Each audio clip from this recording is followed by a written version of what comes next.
So here's an overview I want you to pay attention to. Basically, as you can see on the screen here, this is how a Form 2555 looks like. So first of all, you got to put your name, first name, last name, and you got to put your social, right?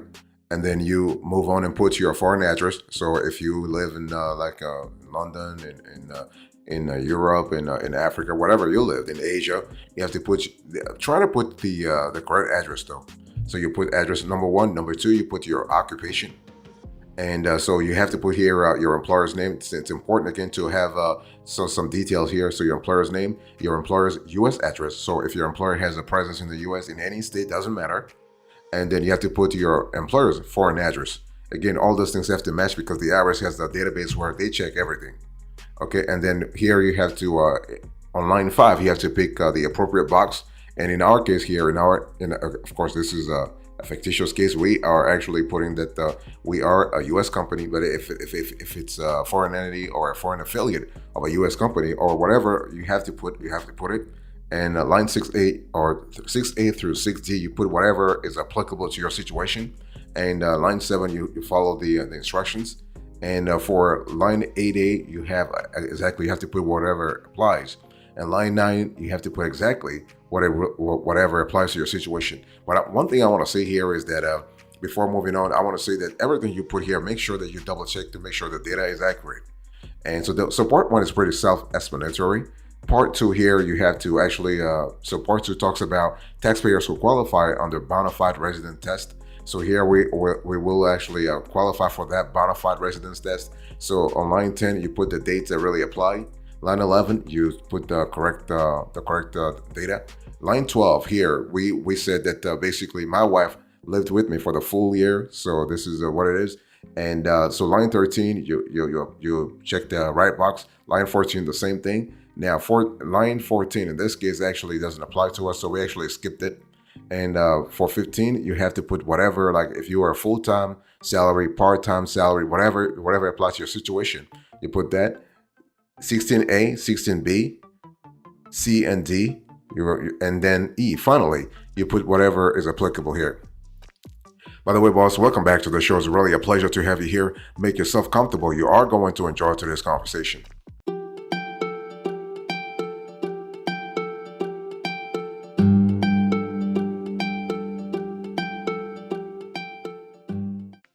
Part 3 here, as you can see on the screen here, it says taxpayers qualifying on the physical presence test. We chose the bona fide resident test, though, but I wanted to show it to you so you have a clear idea of what it looks like. And but you have the option to actually choose to choose this physical presence test. And part 4 you have here, and this is actually applicable to all taxpayers. And basically here we put the data that apply to a 2023 foreign earned income. So line 19, total wages and allowable. So line 20, you put the exact amount. So we put $15,000. For line 21, non-cash income. So that's $5,000. Things like meals, car. So this is actually how things actually break down. One thing I want to say here is that whatever you put on the form 2555, make sure you have data to back it up. So if the IRS were to ask you a receipts, were to ask you some invoices, whatever, some bills, whatever, make sure you have the data to back it up to substantiate everything you put. Because God forbid, if you are ever audited, things could actually go wrong if you don't have the proper substantiation, the proper evidence. And one thing I also want to say is that so when you go from line 19 all the way to line 23, things are self-explanatory. So you just follow the instructions on the form here. But what I want to say here is that it's one of those things where you have to double check the data to make sure that like if you're filing and you said, you included your wife or your husband, make sure that the data that he or she is filing, if he or she is filing separately, individually, that is, that the data also matches. This is so important because the IRS constantly reconciles the data that taxpayers are sending to the agency, especially when the taxpayers are connected. In other words, they're married, or there is a test of dependency among them.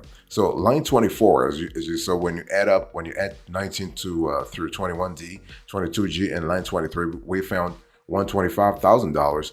And the total amount of meals and lodging, including line 24 in our hypothetical case, is $2,500. So line 26, the final amount comes to $122,500. By the way, boss, I want to quickly remind you of today's topic. We are having a conversation about Form 2555.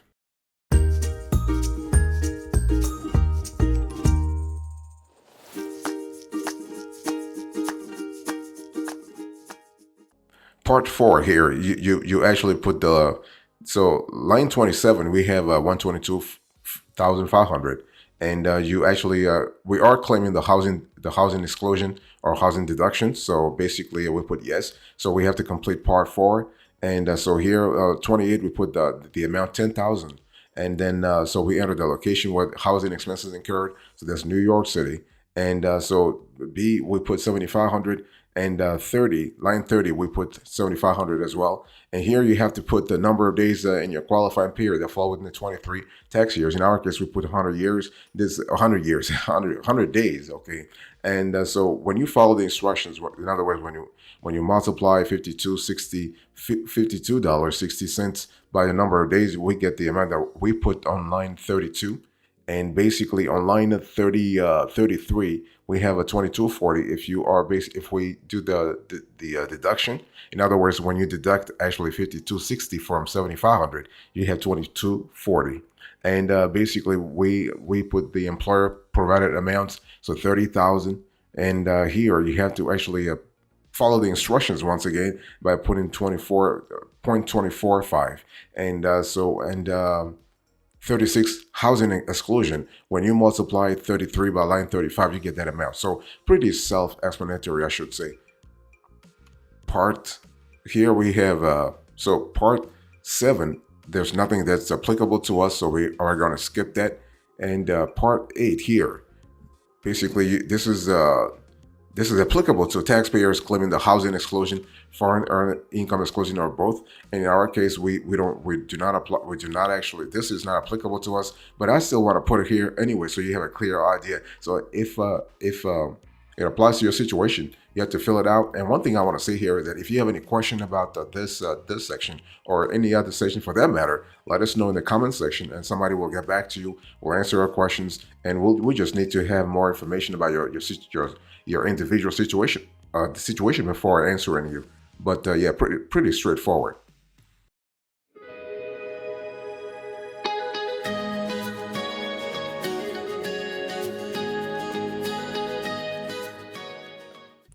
Here is the approach I want to really give you when it comes to a Form 2555, Foreign Earned Income. So the thing is that, when you really think about it, living and working abroad can be an exhilarating experience, allowing individuals to immerse themselves in different cultures and really gain a broader perspective on life, right? However, when it comes to taxes, the complexities of earning income overseas can actually create confusion, and headaches. So basically, when you think about the 2555, this form is called the Foreign Earned Income form. It's basically an essential document used by U.S. citizen or resident aliens to exclude a portion of their foreign income from federal taxation.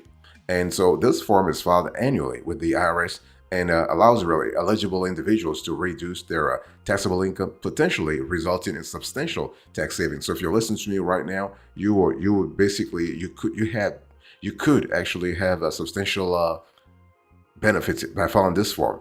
Now, when we talk about the form itself, there are a few components you need to be aware of. So you have a physical presence test. You have bona fide resident test. We chose bona fide resident test, but I still want to explain the physical presence test so it's clear for everyone. You also have the Foreign Earned Income Exclusion, and you also have the housing exclusion or deduction. So when we talk about the physical presence test, to qualify for the Foreign Earned Income Exclusion, individuals must meet either the physical test, the physical presence test, or the bona fide resident test. Under the physical presence test, one must spend at least 330 full days in a foreign country within a 12-month period. Okay, so this requirement ensures that individuals have a significant presence in the foreign country and are not merely transient visitors. So that's for the physical presence test. We also have the bona fide resident test. So the bona fide resident test establishes that an individual has established a genuine and permanent residence in a foreign country. So to qualify, one must reside in the foreign country for an uninterrupted period that includes an entire tax year. And so factors such as intention, duration, and nature of stay are considered when determining bona fide residence. Very important. You also have the foreign earned income exclusion. So the primary benefit of Form 2555 is the ability to exclude a portion of foreign earned income from U.S. taxation. So for the tax year 2023, the maximum exclusion amount was around 110,000. That means the eligible taxpayers can exclude up to this amount from their taxable income. And when you think about it, this effectively reduces the tax liability. So any income earned above this limit will still be subject to regular taxation. And then you also have the housing exclusion or deduction. So in addition to the foreign earned income exclusion, Form 2555 allows for a housing exclusion or deduction. So this provision accounts for the higher cost of living in certain foreign countries. So taxpayers can exclude or deduct qualifying housing expenses that exceed a specific base amount determined by the IRS. By the way, boss, I want to quickly remind you of today's topic. We are having a conversation about Form 2555.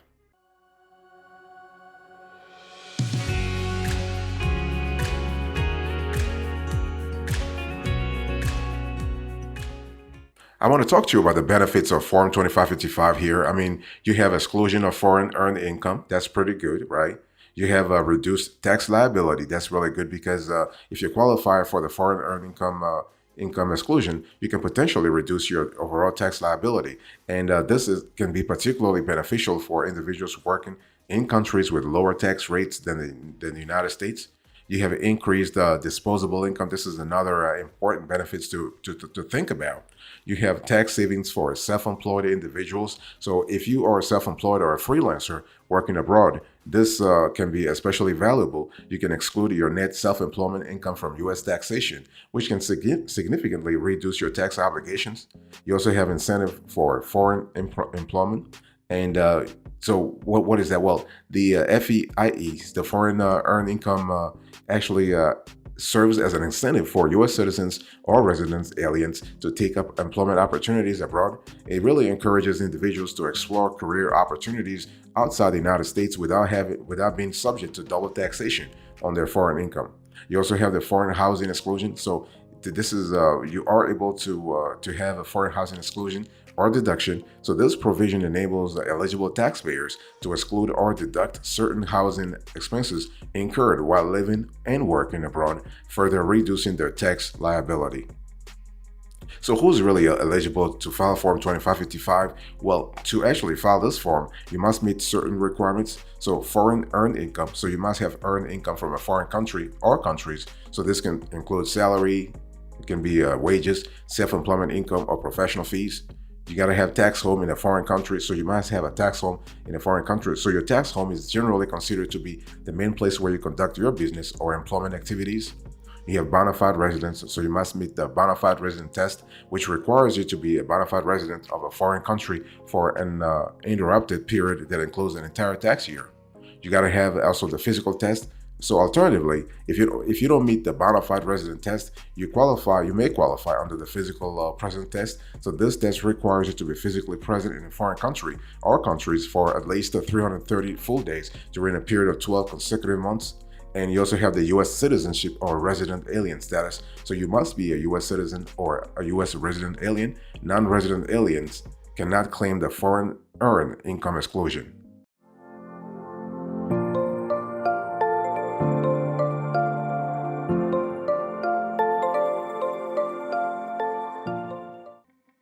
So how do you actually complete the Form 2555? Let me give you quickly a step-by-step. I mean, I showed you before how the form looks like and how do you do it, but it's pretty simple. Step one, you want to gather necessary information. So we're talking about your name, your first name, last name, your social security number, your address, right? The details of your foreign earned income. So we're talking about the countries where you earn that income, the amounts and the dates, your foreign residency information, the housing expenses, and any other relevant financial information. And so this may include information on self-employment income, employer-provided housing, and any other deductions or exclusions you may be eligible for.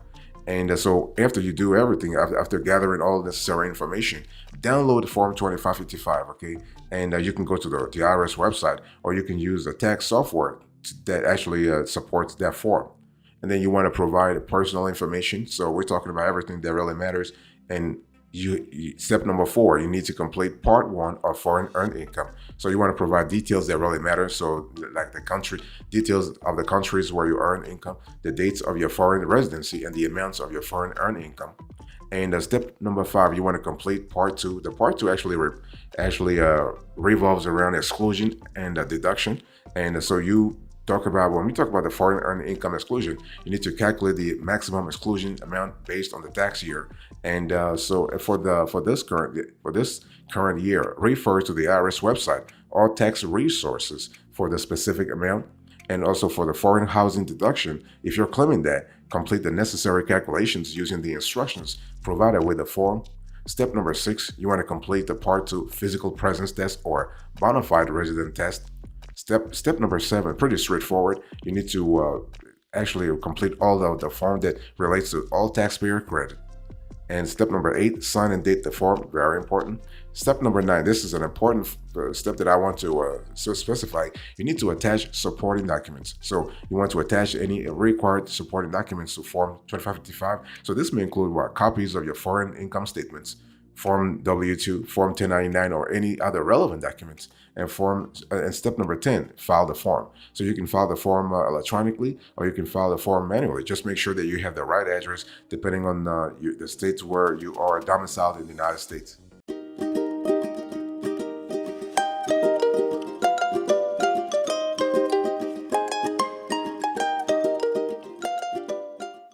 Let me give you a few special considerations when filing Form 2555. Really important. It's important to understand that when we talk about eligibility, this form, this Foreign Earned Income Exclusion, is available to U.S. citizens and resident aliens who meet either the bona fide resident test or the physical presence test. So you ensure that you qualify for one of those tests before filing Form 2555, because otherwise you do not actually have to file this year, at least this year.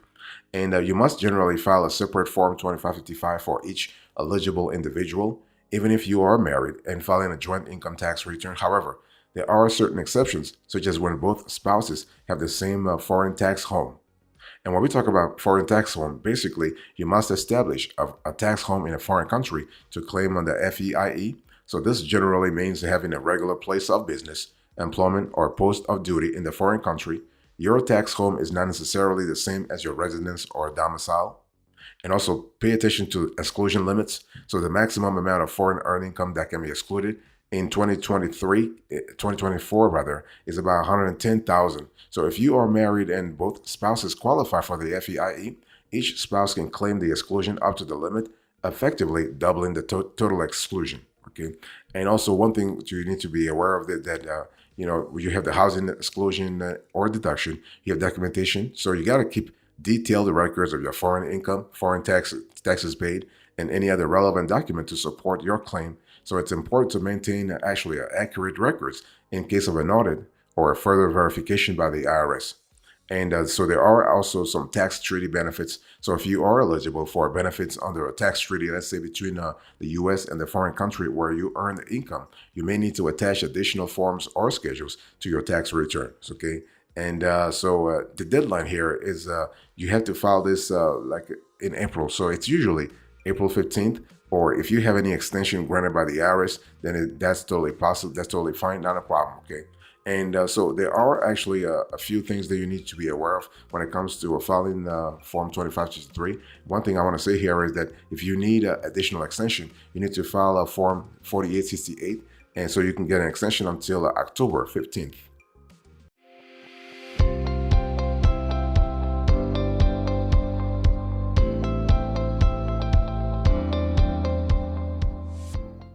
Let me talk to you about a few common mistakes to avoid when filing Form 2555. So you have incorrect or incomplete information. So ensure that you actually provide accurate and complete information on the form. So this includes your personal details, foreign income sources, dates of residency, and any other required information. Double check all entries to avoid errors.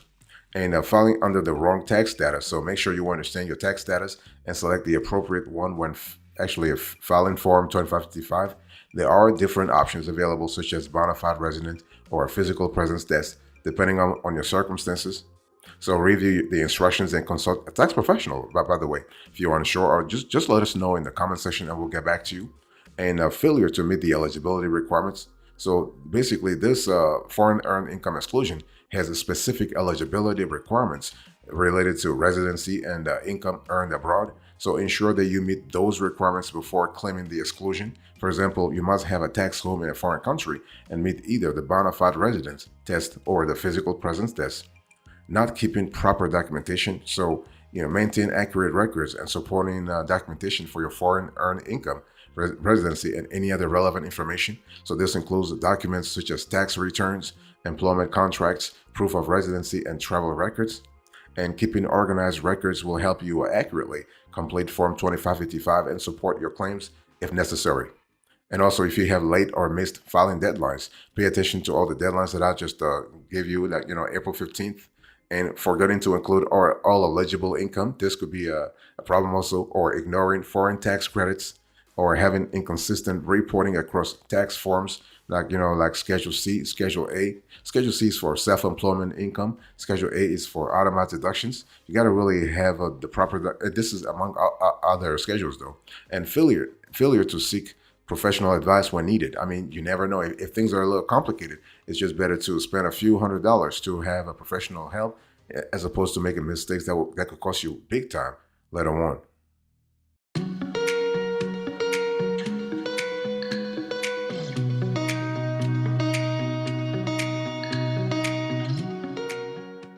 Thank you so much for your attention. I really appreciate it. In today's conversation, I let me do a quick recap here. I spoke to you about Form 2555, so I gave you the overview, the approach, and we finally doing the recap now. Thank you so much. God bless you. I'll see you next time. Until then, remember, stay marvelous.